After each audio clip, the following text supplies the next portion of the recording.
Speaking of like traveling, like constantly being on the road, I imagine you and Billy have developed quite a good way of recording in hotels and stuff. Like, how is soundproofing? For me, it's like always been a nightmare, but I am also brand new engineer.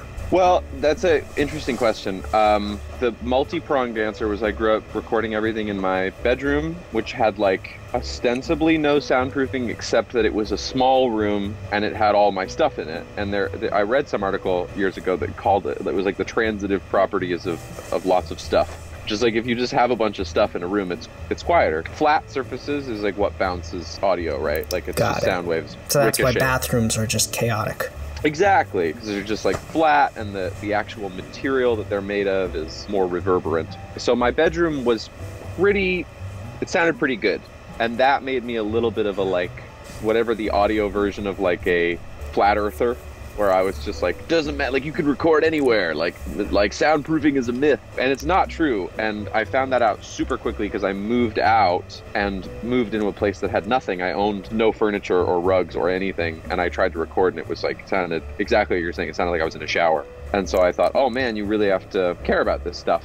The lucky thing is like hotel rooms are fairly equipped. They're all carpeted. Like every hotel room is carpeted. There's always like big, thick, like curtains, and they're pretty small. So I've had great success recording there. The best audio quality we've gotten on the road was when we were recording the James Bond song. We recorded all the vocals in a bunk, like on our tour bus, while the bus was parked like underground in an arena. We turned off the engine and the air conditioning and everything and just sat like in the dark in this bunk, and that was money. That was so quiet and awesome. I have a really loud voice, so I don't have to worry as much about soundproofing. What about like guitars and stuff? I do like, when I write, I do these super 16th things. I always end up like compressing it to hell, and so I get all this room noise. I have no idea what to do. I like all that stuff.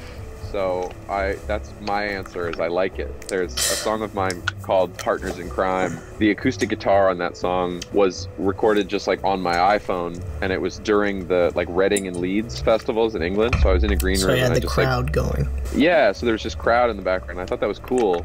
Yeah, I mean, I choose to like it. Sometimes it needs to be like dead quiet, and I agree I compress everything a lot. But yeah, when something needs to be really quiet, it can be really, really maddening to get something that quiet. And then I've also like resorted, because I hate click bleed, like when you can hear like the click from headphones in the, like the when click, you're wearing headphones, like the tempo, and you can hear the metronome while you're recording. I hate that. Sometimes I'll wear like in-ear monitors because they're like super like soundproof. But yeah, it's challenging. It's an ongoing challenge. I don't look forward to facing it again when we're back out on the road at some point in the future. Yeah, you've been spoiled with all this time at home. Yeah. Well, and I had a studio built in my house, which is where I'm talking to you from, and that it's like very, very sound treated. So everywhere in this room sounds awesome now, which is sick.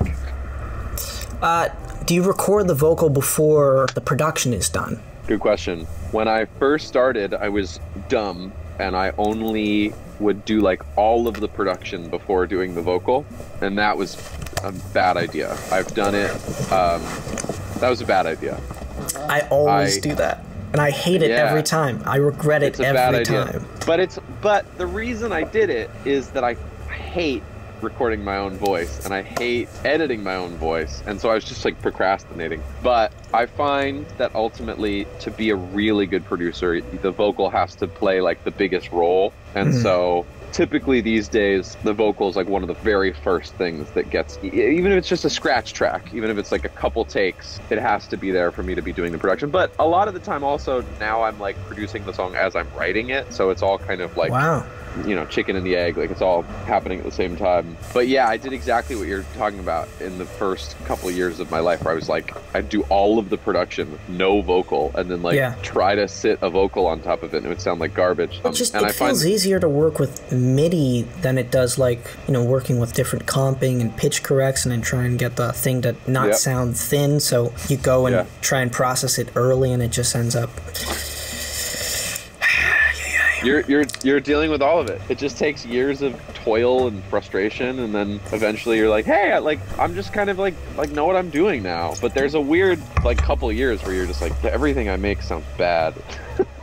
I went through, like, not having any, like, presets, like, bank-wise, I felt like I didn't have any good sounds to paint with. And then I went through a period where I had that, but I didn't know what I was doing engineering-wise. Now I have some semblance of a system, but I've only done, like, 2 songs fully self-produced and fully engineered, so still have to figure a lot of it out. What's like, when you don't know how to do something, how are you going about YouTube? Yeah, me too. The whole thing. My advice is that sometimes, shocker, the dudes on YouTube are not right. And so like a lot of times can't find what I'm looking for. It takes forever. That's also true. That's also true. And then the funny thing is they're like, yeah, here's how this works, and they show you, and they're like masters at like some facet of engineering, and then they're like, listen to my Christian rock single, and they like play it, and you're like, this is so bad. Like, this sounds terrible. What engineering things can I think of? I love how this is just turning into, like, just musical engineering tech support. Shop talk. Call the Finneas hotline and ask all your engineering questions. To some degree of answers. Minimal amount of answers. Because the truth is, like, being self-taught means you don't actually know the answer to a lot of things. You just figure it out.